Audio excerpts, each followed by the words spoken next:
Hey guys, Trevor here. And in this video, I'm going to show you how to turn off developer mode on your Samsung phone. It's pretty quick and easy, so let's jump right in. You can see I'm in the settings. You need to get into your settings to turn this off. So just swipe up and find your settings, or you can also just swipe down from the top right and tap on that gear icon at the very top. Now that we're in your settings, let's check to see if developer mode is turned on in the first place.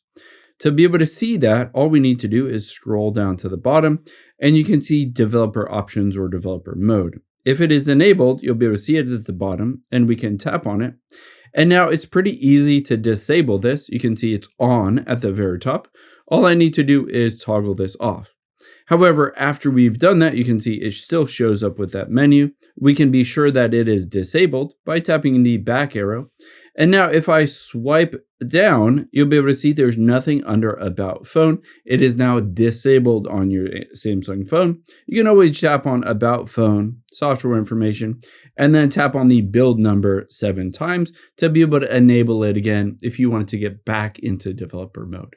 I hope this helps. If it did, hit the subscribe button down below and leave a comment if you have any questions.